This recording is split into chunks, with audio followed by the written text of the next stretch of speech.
Over here to our left, we have Miss Linda, our driver.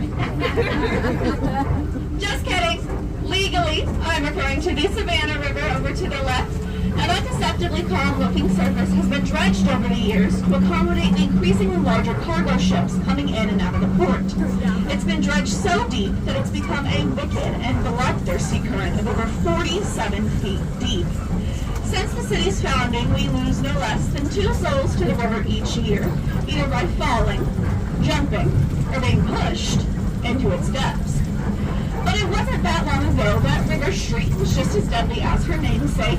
These shops and restaurants we see today were originally warehouses, pubs, chandleries, place for the sailors of the port to come in, unload their wares, resupply, have a few rounds before heading back out to sea. It was these sailors and businesses of the port that often made River Street a very dangerous place to be, especially after dark. But coming up on our right in a few moments will be one of those former warehouses built by the dark burgundy shutters, the Old Harbor Inn. It was here that the Tidewater Oil Company was operating, supplying barrels upon barrels of precious oil to the city of Savannah and the ships coming in and out of the port. And for the busy port business, it was very good resupplying that oil for the companies coming into Savannah. But with every good business enterprise, there's always somebody to ruin it for everyone. We're coming up here now on this building that was the Tidewater Oil Company. So the man who caused the problems at Tidewater Oil Company was named Hank. Now Hank was said to be possessed of a fiery temper and often got into arguments with management as well as the factors that worked in the old buildings.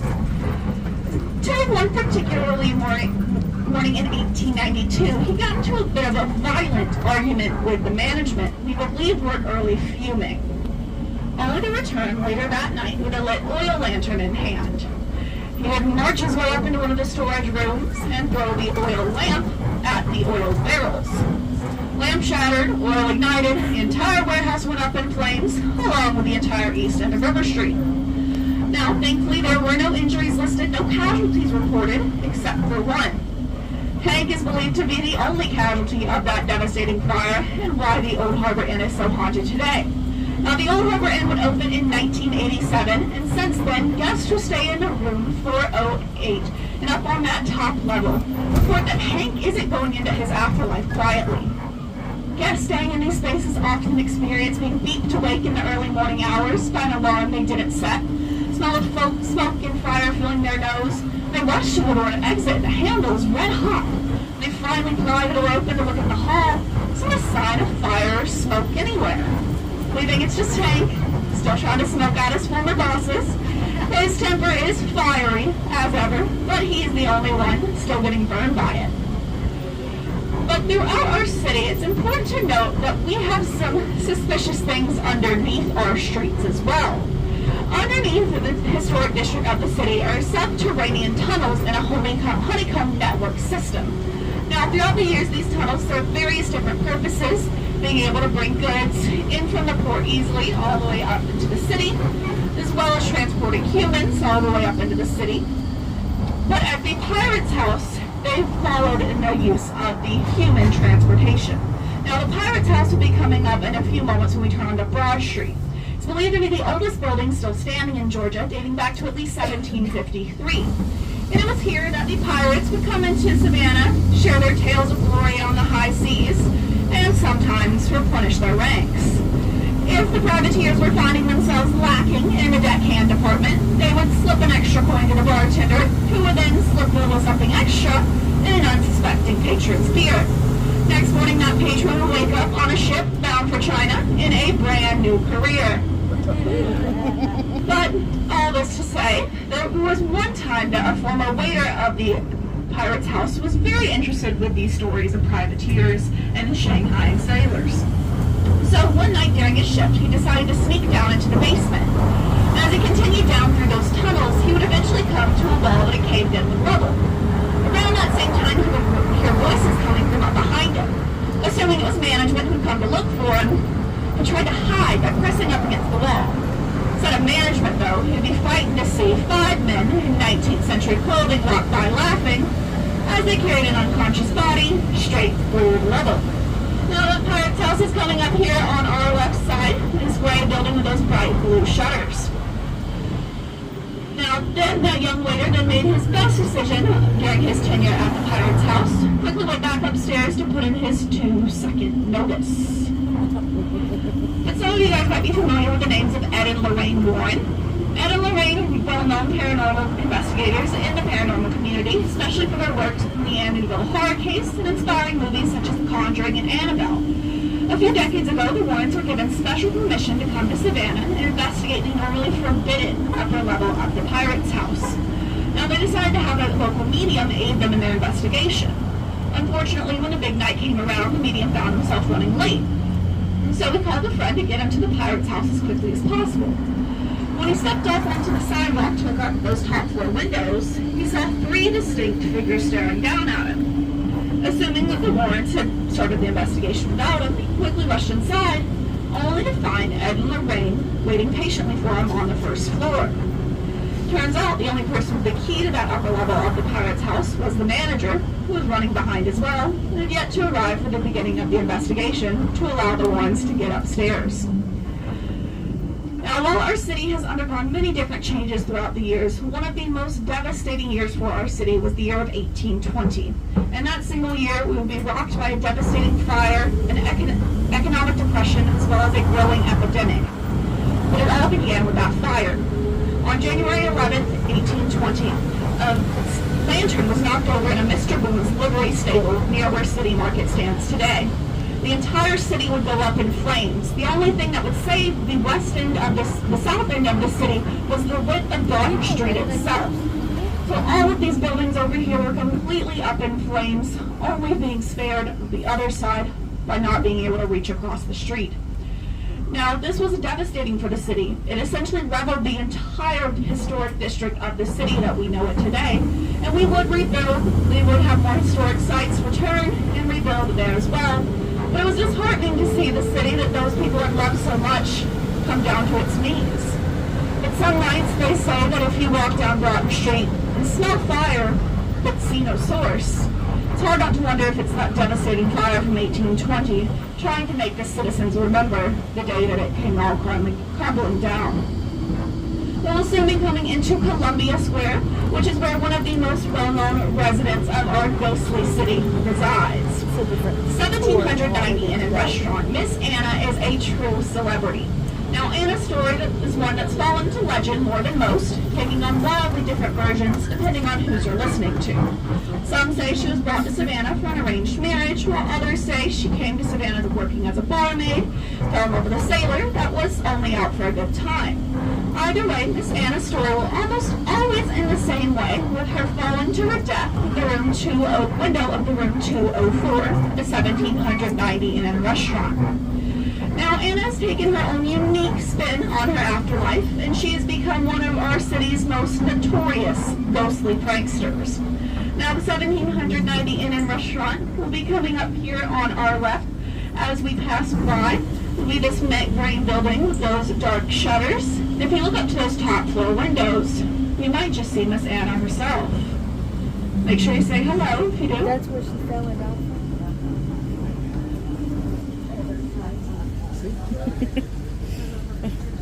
She's quite the doll, isn't she?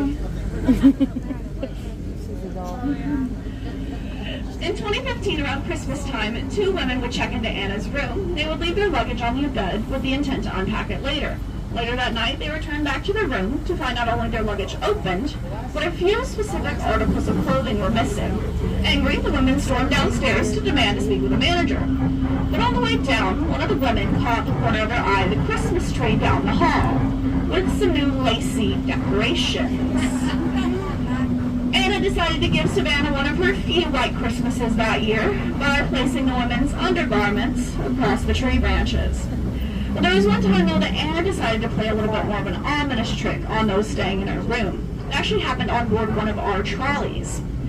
Now, this couple was a little skeptical of the paranormal, but agreed to stay in Anna's room anyway, and they decided to come on one of our tours to kind of test out the paranormal community here in Savannah.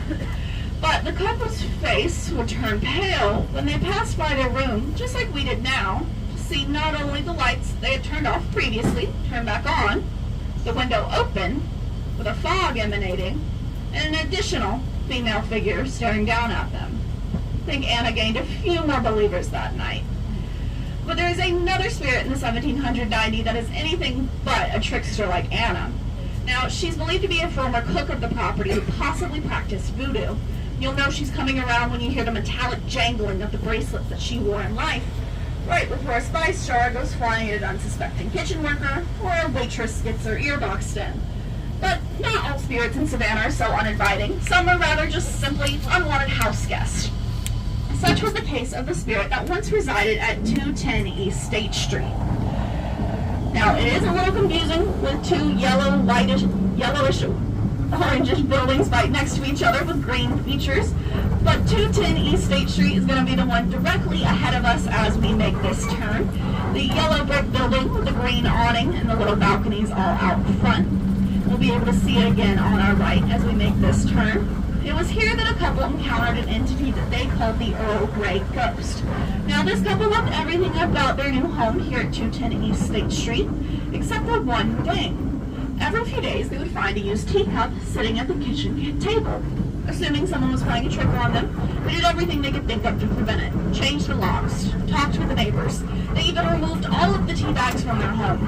No matter what they did, that teacup would still appear. Finally, they contacted the previous tenant of their apartment, a man named Rodney. Now, Rodney said he loved everything about his apartment as well, but could no longer stay there after his girlfriend refused to go anywhere near the property. Apparently, one morning, Rodney's girlfriend had spent the night, went out into the kitchen the next morning to begin making breakfast. But as she went out into the kitchen, she found a woman whom she'd never met, sitting at the kitchen table sipping tea. The two women would introduce themselves to each other, exchange pleasantries, leading Rodney's girlfriend to return back into the bedroom to scold him for not informing him that his mother was coming over. Rodney would then explain his mother had been dead for the past 2 years. Apparently, after Rodney moved in, his mother had come to visit for a little bit, and unfortunately during her visit she would pass away of a stroke, face first into her customary cup of Earl Grey tea at the kitchen table. Now, the new couple was frightened with this information, but decided to come up with a bit of a compromise. They wrote the woman a letter. It went something like this. Dear Madam, Rodney no longer lives here, but if you'd like to visit him, here's his new address. Believe it or not, it worked. The couple never heard from Rodney's mother again, but let's not forget the true victim of that tale, Rodney's girlfriend, who could never escape her in-laws. But as we come up on this intersection here, you can look across the street to see Colonial Park Cemetery, this large space with the stone gate and a fenced-in area around it. Now, Colonial Park Cemetery is our oldest existing cemetery in Savannah and one of the most beautiful of the city's restorations. Burials began in 1750 and ended roughly a century later with over 12,000 bodies interred within. Around 1853, the decision was made to open Laurel Grove Cemetery as it was becoming impossible to inter new bodies without disturbing the previous burials. Now, as you look across those almost 700 headstones out there today, know that it's gone through various changes throughout the years. Cemetery has shrunk down in size throughout the years, been damaged by hurricanes coming through the city, but it's also been taken into the hands of vandals. Now, some of those stones out there, we think, tell different stories than what they would have originally shared about those lying beneath. Like the stone of Susanna Gray, who died being struck by lightning by the will of God on June 26, 1812. According to her tombstone, she died at the age of 121 years, 1,121 days. Or the case of Captain Jonathan Cooper, who died at the ripe old age of 1700. Now, I know people lived longer back then, but I don't think it was that much longer.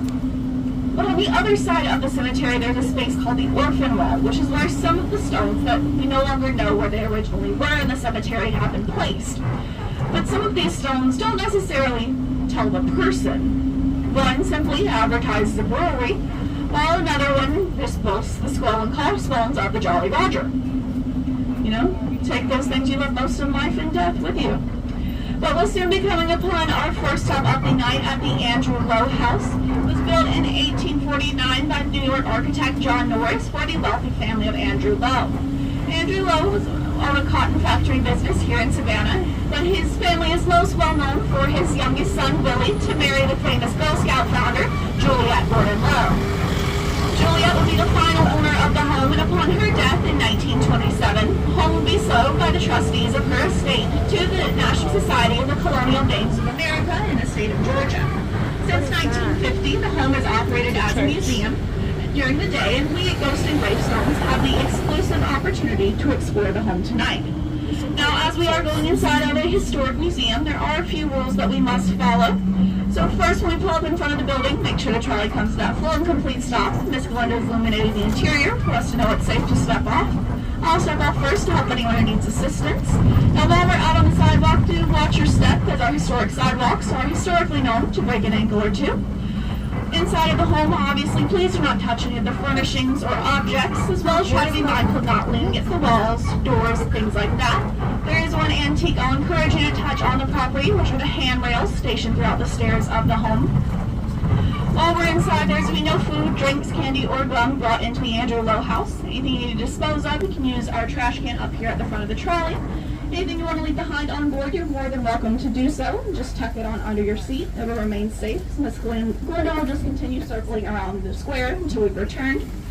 Also inside the home, I encourage you to take many pictures throughout the property, but no flash photography, as we don't want to damage any artifacts or frighten the spirits.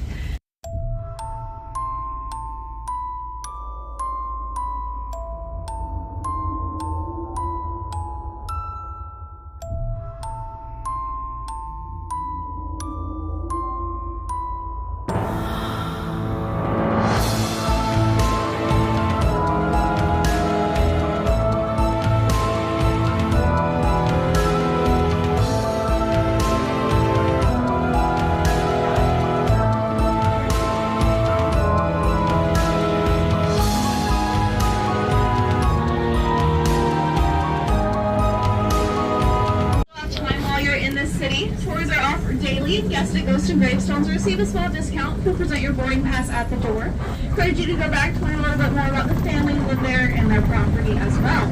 But across Lafayette Square, we've got another Savannah icon, the Hamilton Turner Inn. It was built in 1873 for Mr. Samuel Hamilton. He was informally known as the Lord of Lafayette Square. He was a blockade runner during the Civil War, leading him to become one of the wealthiest men in the city. Now, when you are one of the wealthiest men in the city, you have to show that off by building yourself a beautiful home that we see here to the right, and fill it with beautiful, rich, and wealthy people that are your friends. So Mr. Hamilton will often show off this beautiful home with throwing lavish parties inside of the property. But when you have all your wealthy friends and your wealthy, beautiful home, you want to make sure everything's properly protected. So Mr. Hamilton hired an off-duty police officer to guard the home each night from the rooftop. Each night, the sentry would stand guard with a rifle on his shoulder overlooking Lafayette Square. The plan worked out well until one night, after a particularly rowdy celebration the night before, he wouldn't come back down for breakfast. Assuming he'd simply fallen asleep on the job, the sentry was sent on upstairs to fetch him. But as the butler made his way upstairs to look for the sentry, he couldn't help but be unnerved by how silent it was. As he looked around the limestone rooftop, a scream would catch in his throat as he found the sentry laying lifeless against the railing, a pool of crimson blood under it. He'd been shot in the back of the head during the night. To this day, that murder remains unsolved due to no one hearing the gunshot due to those party celebrations below. But because of the brutality of his death, many people believe that the sentry is still keeping his post after all these years. One moonlit night, a neighbor of the inn was walking by when something from the roof caught her eye. She would glance up to see a man with a rifle on his shoulder framed in the moonlight. She stared at the figure mesmerized until a cloud passed over the moon. Once the cloud went away, the figure was gone. But we don't think he's by himself in there either. Now, the Hamiltons haven't lived in that home for many years, but that doesn't mean they've left the property. Mr. Hamilton is often seen as a figure in a tailored white suit, pacing the upstairs hallways and overlooking the stairs, as if he's still waiting for his party guests to arrive. But the Hamilton children are the most common experience form of paranormal activity on the property. The Hamilton children were known for being sent up to their rooms and during the family's parties. But the children had to find a way to make it downstairs in each of those parties in their own way. They were known for playing with billiard balls, knocking one of them down the stairs, allowing a sibling to rush down, grab the ball, rush back upstairs to report what they saw to their siblings about that fascinating party below. It's a game the children are still playing to this day, with many guests and innkeepers of the property reporting the sounds of children laughing, light footsteps running up the stairs, as well as the sound of billiard balls breaking. There was one night, though, in 2001, where an innkeeper was making his rounds on the property when it was a fairly empty night for the inn, and he would hear, behind a partially open door, the sound of a girl giggling. Now, he stood at the door for a moment, and then the voice began chanting, "Daddy! Daddy! Daddy!" Then he heard a swishing noise, like thick dress fabric rustling by. Guess Mr. Hamilton was always a little too busy with his parties and never paid enough attention to his children in life. One of his poor daughters is still waiting, begging for his father's attention in death. But we'll soon be coming upon one of the most notorious squares in our city. Wright Square, which is the oldest square in our city, but also held the ominous title at one point of Hanging Square. It was here that the city's first courthouse, jail, and cemetery were located, and where the Gordon Monument stands today in the center, once stood the city's gallows, built to execute Savannah's first murderer, a woman named Alice Riley. Now, Alice was one of 4 indentured servants brought to Savannah from Ireland in early 1734, brought to work off her debts under a cruel and lecherous man named William Wise.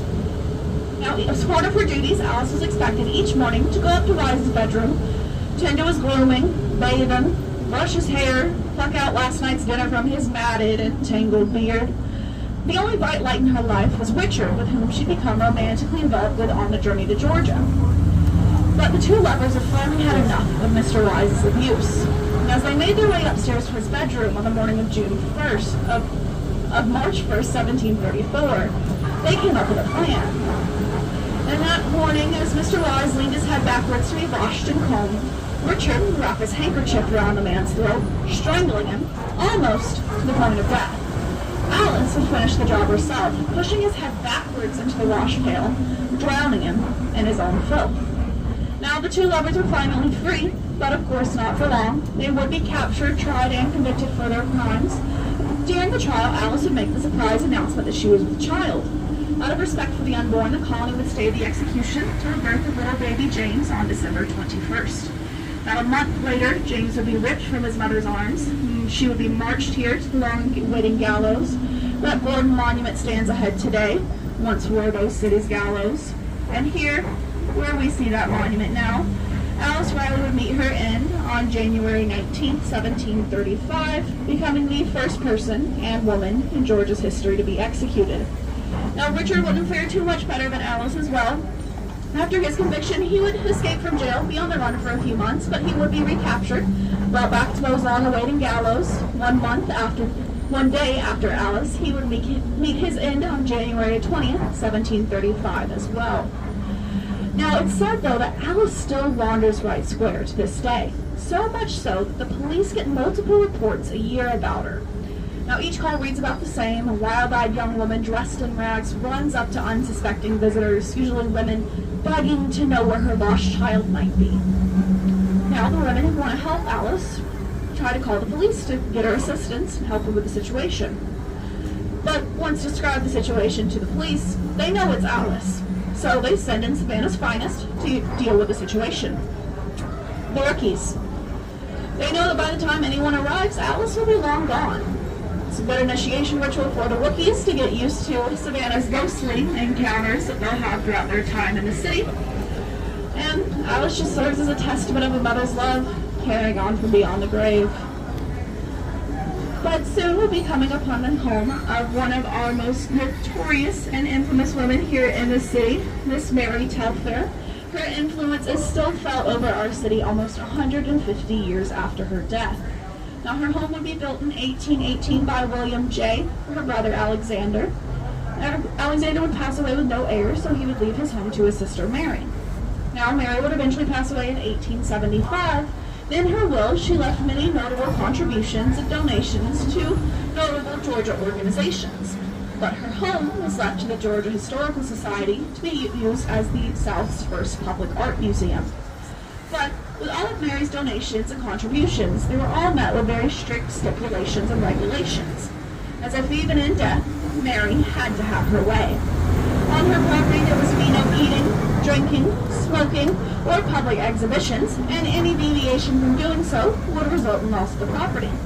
Now, these rules were followed for many years until the early 2000s, when an art reception was held in a home that served champagne.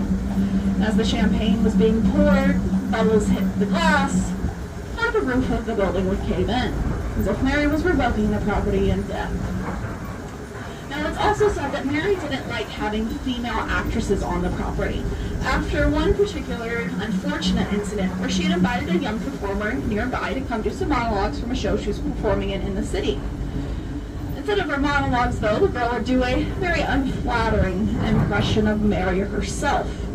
Now, for many years, there were no actresses brought to the Telfair until quite recently, when they decided to host another reception and decided to, for some crazy reason, to hire an actress to portray none other than, guess who? Of course it was Mary. Now, by all accounts, the young girl did a great performance, a lovely show. She would return back home that night to wake with a start in her bed to find Mary standing in the corner of her room, telling her how disappointed she was in the girl's performance. Now we can finally see this beautiful home of Mary Telfair over here to our right, this yellow building, those 5 statues out front. Now each of those statues are used to represent one of the arts. So we've got Rembrandt, Michelangelo, Leonardo, maybe another Ninja Turtle or two. But as we leave Telfair Square, know that our city isn't just haunted by those who lived here, but by the events that shaped our city as well. Between the Telfair Mansion and the Jepson Center, right here once stood the Shefdall Kent House, one of the many casualties of the Siege of Savannah. Now, throughout the Savannah's history, we've managed to avoid most of the direct contacts with conflicts on American shores, being occupied during the Revolution and blockaded during the Civil War.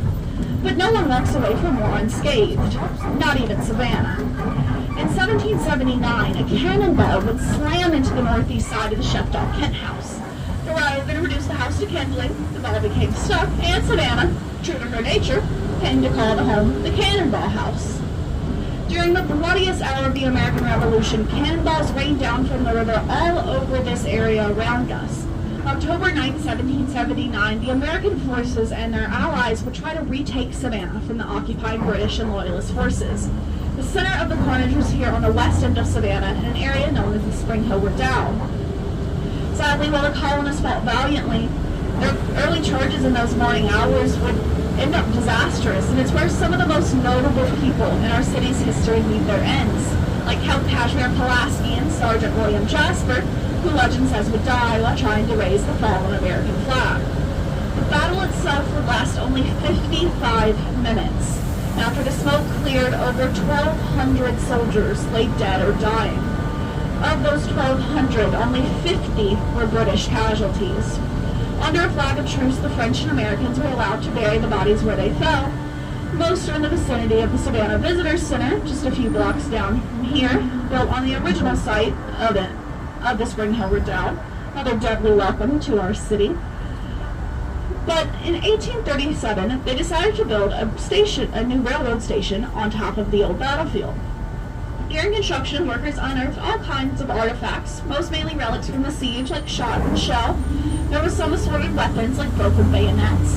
But the graves of fallen soldiers were also discovered as well, with bones and skulls so badly decomposed they nearly turned to dust at the touch.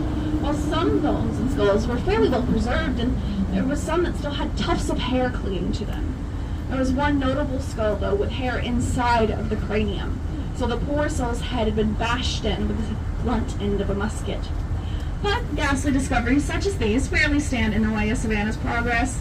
Over the years, homes, businesses, we built all around that bloody battlefield, wiping away nearly all traces of it. But while our city was built on the bodies of our dead, our culture and folklore were built on their ghosts. In our city's earliest years, our settlers were acutely aware of their mortality. They acknowledged the restless spirits they believed crept into their streets and graveyards during the night. While our earliest settlers were steeped in European Christian culture, they lived alongside enslaved Africans who practiced their own indigenous traditions and rituals.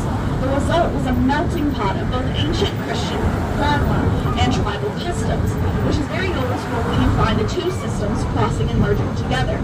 Now, if anyone could best navigate this darker side of Savannah, it was Miss Valerie, the now Aiken Bowles, believed to be a descendant of Myrna Laveau and daughter of the voodoo priestess Old Mocha. Miss Bowles practiced hoodoo, which is a branch of voodoo traditions, incorporates a deep spirituality, incorporating belief with magic and ghost, using casting of magic, the charms, amulets, and potions. Spell casting would be referred to as conjuring, or casting roots, while the spell itself is conjure. Now, usually the spell would be cast by bearing a special bag or bundle on the property of a victim. Now, Miss Bowles became the area's most infamous root doctor, which was what those voodoo priests were called, after the death of her husband, and she would go on to serve the city for over 30 years. But according to legend, finding Miss Bowles only came at the end of a long and winding journey, and involved meeting many of her helpers or students in her voodoo studies. Now, the services she provided were varied, ranging from protection to revenge, so long as you met her price. She could sentence your rival to be ridden by the hag, or cause the victim to die suddenly through the use of her infamous black flame candles. The client would be given 3 candles that they would light each night. For those 3 days, they would focus only on the death of their victim, neither eating nor drinking. That last candle burned out, the victim would fall dead. Now, the most famous to carry the mantle of a root doctor was a man named Dr. Buzzard. Now, Dr. Buzzard was believed to be one of the first root doctors to come to America, starting around early 1800s, ending around 1947. Now, Dr. Buzzard, we don't know a lot about him. Most of what we do know is mired in legend, but we do know he had a few particular run-ins with the law. There's one particular arrest where the police would have believed that they had captured an imposter. So, Dr. Buzzard told the men to prove he was the genuine article, to lock him in a coffin. He would escape before they returned from lunch. Officers agreed, put Buzzard in the coffin, locked it with a padlock, and wrapped it with sturdy chains. They went across the street to lunch, laughing how easily they could contain the Buzzard. But when they returned after lunch, they found the coffin still closed, but the lock and the chains on the ground. So they slowly approached the closed coffin and pried it open, only for a large black cat to jump out. Dr. Buzzard was nowhere to be found. Now, the question I like to pose is, did Dr. Buzzard escape and put the cat in his place, or did he turn himself into the cat? It's a very important question, but I'll never know the answer to. It makes me very sad. But we'll soon be coming upon our second stop of the night, the Perkinson Sons ship chandlery, a restored warehouse from when Savannah was still the main port in Georgia. Imagine back in the 18th and 19th centuries, ships and boats were constantly moving in and out of the busy port. These chandleries sat at the very center of the social and political dynamics here on the port. Now, chandleries served various purposes, mainly as general stores for the shipping industry. They would provide almost anything the sailors coming into the port could need, from supplies on board the ship, food, clothing, as well as wares that they needed on board. But at the chandlery, you'll notice she's definitely seen her better days, but she's still a fine example of what was once a very respectable institution here in Savannah. To pull up to the front of the building, please wait for the trolley to come to its full and complete stop, and our driver to illuminate the interior. I'll step off first to help anyone needs assistance, and go on to open the chandlery door. You got excited. Well. Look what the cat dragged in. Although, to be fair to my cat, I think she reads better than y'all do. Private, keep out, stay out. yet here you are, trespassing in my chandlery, sitting on my crates, disturbing my rest. And look at you. A chandlery is a place for hard-working sailors and dock workers. Y'all look like hardly working landowners. Let me tell you who knows hard work is my best customer, Henry. Well, she was naked! Wow!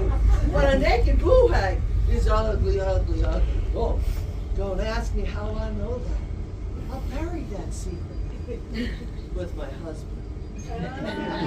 Linda's lying in the cold mud, clutching her ribs, crying and caterwauling. Don't you hit me, Nana! Don't you hit me! I'm gonna leave you alone! I'm done!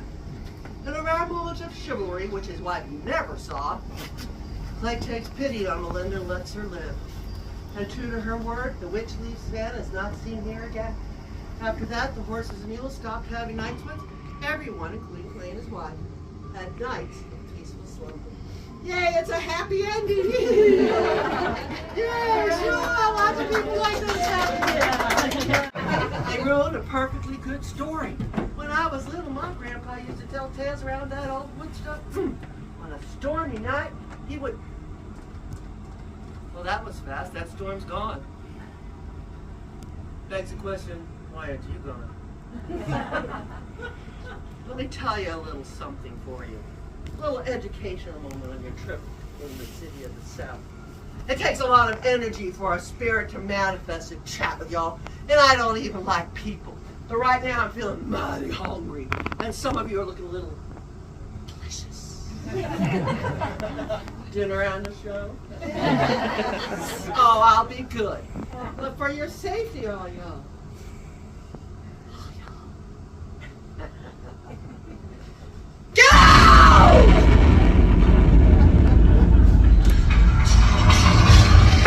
Hey guys, I'm so sorry. I ran all the way down the street trying to grab her, but I just couldn't catch her.